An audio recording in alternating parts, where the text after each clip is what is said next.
Good morning, Luzon, Visayas, Mindanao at sa buong mundo. Sa pong pinagpalang umaga na, mga kapatid. Hallelujah. Saan pa tayo po ay magpuri sa Panginoon. Awitan natin ng Diyos. Dahil deserve niya po na tayo po ay umawit at handugan po ng papuri ang ating pong Panginoon sa umagang ito. Amen po ba, mga kapatid? Hallelujah. Sa umaga pagkagising, ngalan mo'y pupurihin. Puso ko'y laging may awit para sa iyo. Hallelujah. Lagi kong nararanasan katapatan mong walang hanggan. Pag-ibig mo'y laging sariwa sa araw-araw. Isa pa. Sa umaga pagkagising, ngalan mo'y pupurihin. Puso ko'y laging may awit para sa iyo. Lagi mong nararanasan katapatan mong walang hanggan. Pag-ibig mo'y laging sariwa sa araw-araw. Hindi ako magsasawang purihin ka. Hallelujah. Buong puso't lakas, minamahal kita. Laging aawitin pag-ibig mo sa akin, Panginoong Hesus. Purihin ka. Di ako magsasawang purihin ka. Hallelujah. Buong puso't lakas, minamahal kita. Laging aawitin pag-ibig mo sa akin, Panginoong Hesus. Purihin ka. Yes, Lord. Panginoong Hesus. Panginoong Hesus, purihin ka, purihin ka, Panginoong Hesus, purihin ka. Hallelujah. Purihin ka, Ama, sa umagang ito, O Diyos. Umagang kay ganda. Marapat ka pong awitan, salamatan, taas sa araw na ito. Salamat po, Ama, kung sa lahat sa paggising sa amin. May pagginising po ninyo, Panginoon, sa umagang ito. Tunay nga, sabi mo sa iyong salita na ang pagdulog ay desisyon po namin, ngunit ang paggising namin ay desisyon po ninyo. Salamat po na kami ginising po ninyo, Panginoon, sa umagang ito. Thank you, Lord. Kaya mo, Lord God, ang iyong salita sa araw na ito. Ang aming pong pag-aaralan, O Lord, ay isang may taas, Panginoon. At marami pong mga kaluluwa, O Lord, ang makarinig yun, ng iyong salita, O Diyos, sa araw na ito. At gamitin po ang ito pong daily vibrant word, ang aming pong daily devotion, O Lord, na patuloy pong maraming mga kapatid, no, na makarinig, makasumpong ang dakilang salita sa araw na ito. Pinupuri ka namin, Lord, at salamatan sa araw na ito, Lord. Po magari, tinalangan ko po anumang nais ng diablo sa araw na ito. Sa pangalan po ni Jesus. Amen. Ayan. Ayan, good morning na po sa lahat ng nakasubaybay, no, sa ating daily devotion. Good morning na po sa bawat isa. So ngayon pong umaga, ating pong pagpapatuloy yung ating pong tinatalakay, yung ating series, no, yung Purpose-Driven Life. Libro po ni Pastor Rick Warren, Buhay na May Layunin. Tinatawag natin na Discovering o Defining Your Purpose. Kaya nga, napakahalaga na malaman natin, malinaw, malaman natin na yung purpose po natin, bakit tayo nag-i-exist sa mundong ibabaw. Sabi dito, we are born by His purpose and for His purpose. Yan. Ipinanak tayo sa kanyang layunin at para sa kanyang layunin, mga kapatid. Dapat naintindihan natin ng malinaw. Yung day 31, no? Day 31 na po tayo. Understanding your shape. O pag-unawa sa iyong shape. Sabi po ng Psalm 139 verse 13, you shape me before inside, or you shape me first inside, then out. You form me in my mother's womb. Yan po yung Psalm 139 verse 13. Ang anumang aking sangkap, ikaw, O Diyos, ang lumikha. Sa tiyan ng aking inay, hinugis mo akong bata. Only you can be you. Tanging ikaw ang maaring maging ikaw. Kaya nga, yung panganak sa iyo, ito po yung identity mo. Only you can be you. Diba? Tanging ikaw ang maaring maging ikaw. Unique. You were shaped to serve. Tanda natin na tayo po ay shinape ng Diyos para maglingkod sa Kanya. Ikaw ay hinugis ng Diyos para paglingkuran siya. No? Iyon po yung hindi naunawaan ng marami. Tayo po ay hinugis ng Diyos, mga kapatid, para maglingkod sa ating Diyos. Huwag natin kakalimutan yan, mga kapatid. God formed every creature on this planet with a special area of expertise. Meron pong special na gampanin, no? Ng isang tao, mga kapatid. Each of us was uniquely designed or shaped to do a certain things. Kaya nga dapat ma-maximize natin yung purpose natin. Ma-maximize natin yung shape na binigay o pinagkaloob sa atin ng Panginoon. Before God created you, He decided what role He wanted you to play on earth.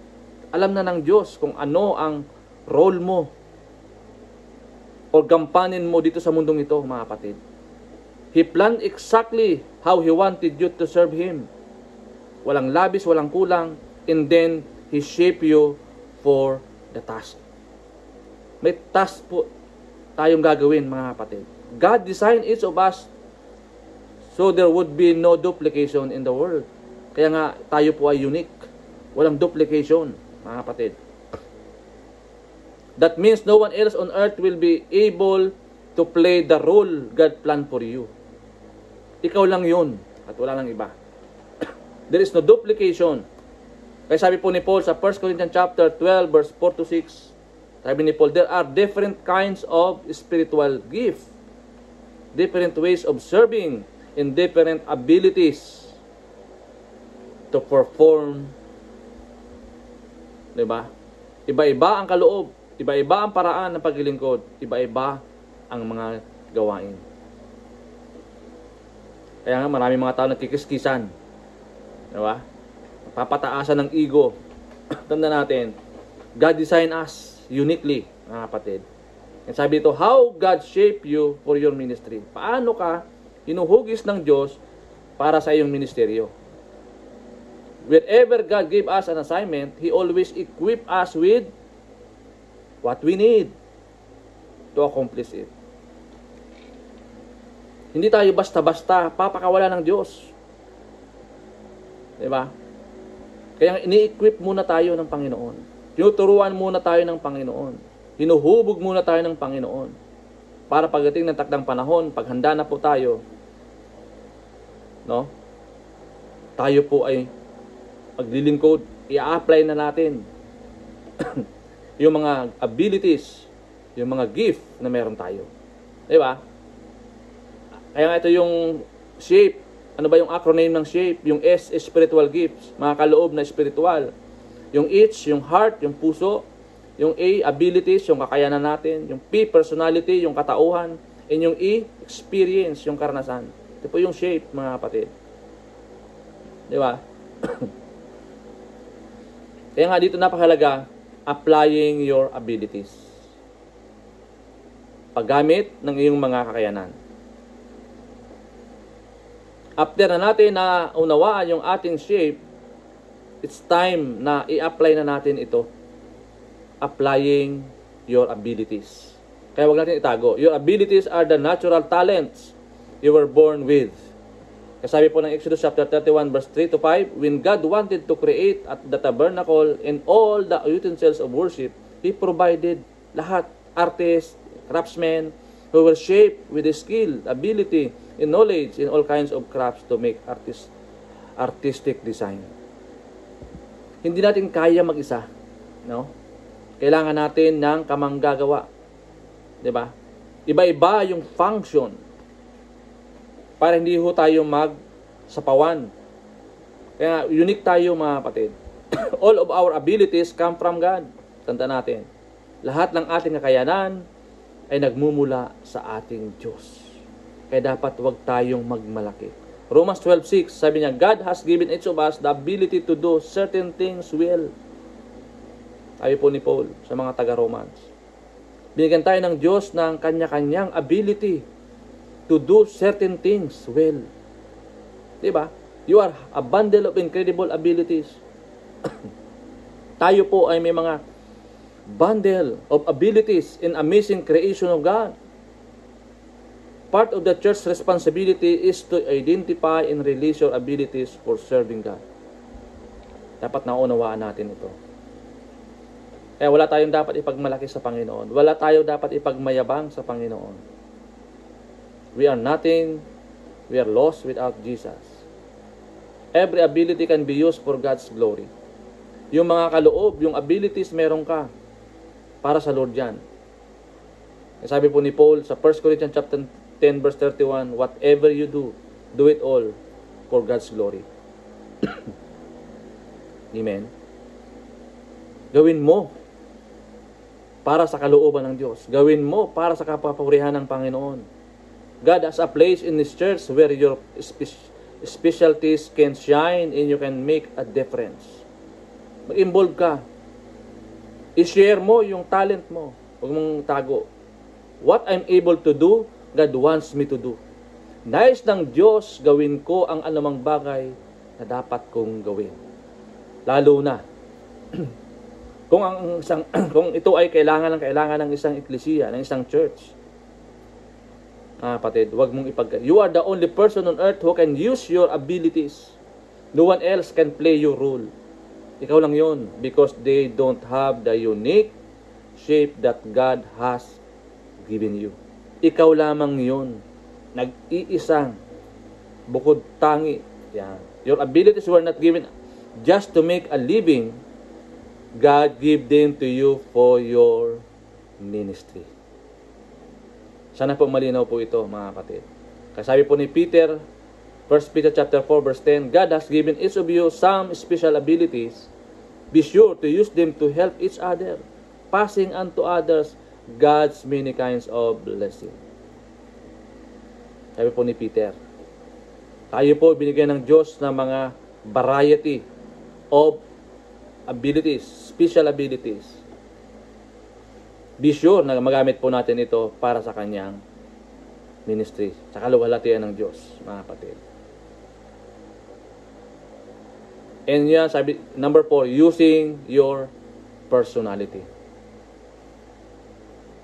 Diba? Paggamit ng iyong personalidad, we don't realize how truly unique each of us. Diba? Hindi talaga natin lubos na maunawaan ang pagkakabukutangi ng bawat isa sa atin. Kasabi po ng Panginoon, God loves variety. Si Lord lang ang nakakaalam. God works through different people in different ways. But it is the same God who achieve His purposes through them all. Isang Diyos na pinaglilingkuran po natin. Kaya dapat hindi tayo nagbabanggaan, hindi tayo nag-aapawan. We are unique. Yung role na ginagawa mo, mga kapatid, ay role mo yun. No? Your personality will affect how and where you use your spiritual gifts and abilities. Napakahalaga yung ating personality. When you ministry in a manner consistent with the personality God gave you, you experience fulfillment, satisfaction, and fruitfulness. Diba? Makakaranas ka ng mga personal na kaganapan, kasiyahan, at pamumunga. Kapag naunawaan mo at naintindihan mo yung purpose ng buhay mo, bakit po tayo nag-i-exist sa mundong ito. And then, for the last, employing your experiences. Paggamit ng iyong karanasan, i-apply mo na yung mga experience mo. Hindi lamang puro theory. Kaya minsan, ang tao, puro theory. Walang application. Kailangan balanse mga kapatid. Yung acronym na T, T-E-E, diba? Theory, yung T, tapos yung E, experience, yung A, application na po yan. Hindi puro tayo theory. Mga kapatid, hindi puro rin experience. Dapat i-apply mo din.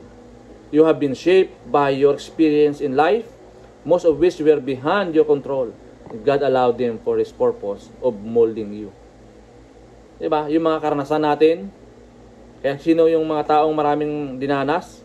Sila yung mga taong matatag. Diba? Sila yung maraming mga encouragement. Yung mga motivational speaker, diba? Halos lahat yan, dumanas ng matitinding mga karanasan. Pero ngayon, nakasasabi po nila, diba? With passion sa kanilang buhay, in spite ng kanilang mga matinding mga pinagdaanan, karanasan sa buhay. Sabi po ni Paul, diba, sa Romans chapter 8 verse 28, yung most quoted verse, and we know that all things work together for good to those who love God, to those who are called according to His purpose. Lahat ng bagay na nangyayari sa iyo, sa paligid mo, may purpose po yan, mga kapatid. Walang nagkataon. Lahat ng bagay na nangyayari sa atin, sa buhay mo, may purpose yan ang Panginoon sa iyo. All things work together for good. Diba? Sometimes God allows painful experiences to prepare you for ministry. Kaya mali yung mindset ng mga tao kapag daw na born again, magiging bed of roses yung buhay or wala na mga pagsubok. Mali po yun, mga kapatid. God sometimes allow painful experiences to prepare you for ministry. Uhubugin tayo ng Panginoon gaya ng isang ginto. Para pagdating ng mga pagsubok, pagdating ng mga bagay na yaon, tayo po ay handa at kaya natin pagtagumpayan. Dahil tayo po ay hinubog ng Diyos. God never wastes a heart. He intentionally allow you to go through painful experience to equip you for ministry to others. Diba? Kaya nga, yung testimony, yung experience na nangyayari sa iyo, diba? Ang laki po ng impact niyan. Panag-testify po tayo. Why? Napupulutan po yan ng mga aral. Nakaka-encourage yan. Yung mga testimony natin. Whether it painful, di ba? Sabi ko kanina, yung mga taong ang daming pinagdaanan, yung mga taong ang daming pagsubok na tinahak, after na pagtagumpayan nila, sila po yung malalakas. Sila po yung maraming mga encouragement. Di ba, mga kapatid? Because ang buhay natin hindi po madali. May mga rough roads. May mga painful experiences na maranasan natin. Kaya nga ang tanong dito, paano mo ito i-deal? After mapagtagumpayan mo lahat ng mga pagsubok, ano na ngayon ang sunod na gagawin mo? Hindi pwedeng magmukmuk. Kailangan mong i-share, di ba? Sa mga tao, para naman po sila makarelate. Magkaroon sila ng idea. Magkaroon sila ng enthusiasm. Magkaroon sila ng transformation. Di ba? Dahil di tayo bigyan ng Panginoon ng pagsubok na hindi natin kakayanin. He is faithful and just. Di ba? Kasi sabi po ni Paul sa 2 Corinthians chapter 1 verse 4, He comforts us in all our troubles. so that we can comfort others. When others are troubled, we will be able to give them the same comfort God has given us. Di ba?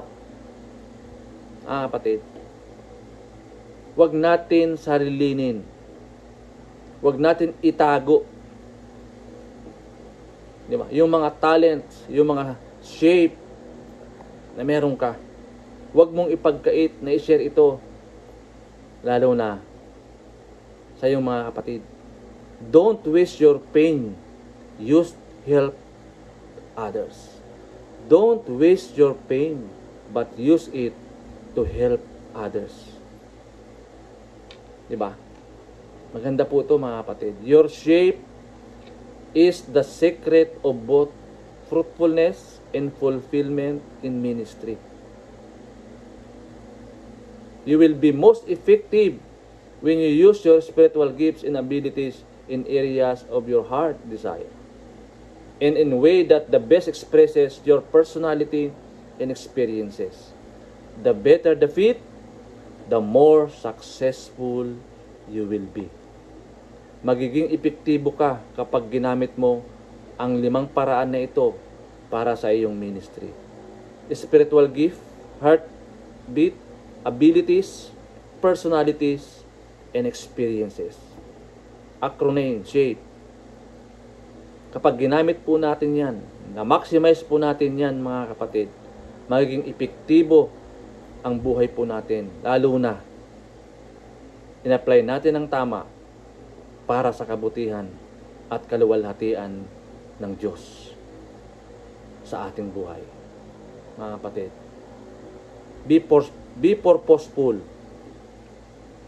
Don't waste any single moment. If you have an opportunity, sabi po ng Biblia, do good to all people, especially to our brethren.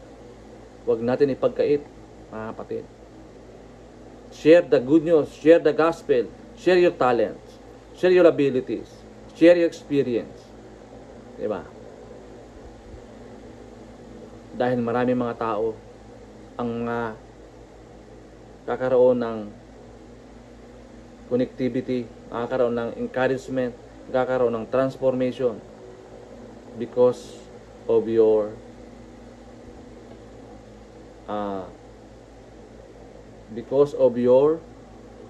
experiences. And that experience, no, it will put on to action, kapatid, para ma-fulfill yung purpose ng Diyos sa iyo. Kaya napakahalaga, maintindihan natin, maunawaan natin yung shape natin pong tinatalakay sa umagang ito. At pag naunawaan niyo po ito, mga kapatid, sigurado ko tiyak na hindi ka hesitant, na hindi mo i-share, hindi ka mag-i-involve sa church, mag-uumapaw yung iyong kagalakan para ito ay i-share, no? Sa church, lalo na sa congregation, sa lahat ng kapatid, 'di ba? Yung mga bagay na mga gandang ginawa sa iyo ng Lord, maging man yung mga pangit na ginawa sa iyo ng Panginoon, at napagtagumpayan mo ito. 'Di ba? Napakaganda na testimony po ito, mga kapatid. Salamat po sa bawat isa na nakinig, subaybay sa araw na ito. I do hope meron po tayo napulutan ng aral, no, mga kapatid. Discovering, understanding our shape. Ayun, marami pong salamat, mga kapatid, at dalahin ko din po sa araw na ito. Sino man po ngayon nakakaranas ng mga depression, anxieties, merong mga karamdaman, Lord, I pray in the name of Jesus, touch their lives, Lord. Ipuin niyo po ang kanilang mga balikat, ipadalo yung kagalingan na nagmumula sa iyo. Sino man ngayon nakakaranas ng anxieties, Lord, give them wisdom, give them knowledge na nagmumula sa iyo, Panginoon. Lord, salamat po sa umagang ito. Salamat po sa umagang kay ganda. Thank you, Lord, sinamahan niyo po kami. Dalangin ko, meron po kaming katiyakan sa aming buhay, Panginoon. That without you, we are nothing. Kaya naman, Lord, salamat po. Samahan niyo po kami sa maghapon na ito. Gawin niyo po kami victorious at mapagtagumpay. sa lahat ng mga gagawin po namin sa araw na ito. Pangunahan po kami ng Banal na Espiritu at i-guide kami ng Banal na Espiritu sa aming mga gagawin sa araw na ito. Mapagtagumpay po kami at maayos po namin ang aming mga gawain. Maging masaya po kami sa paglilingkod sa iyo, O Lord, higit sa lahat, maging sa aming mga kapwa. Kaya naman Lord, salamat po. Pinupuri ka namin, salamatan sa araw na ito. To God be all the glory. Shalom everyone. Bye-bye. God bless. Amen.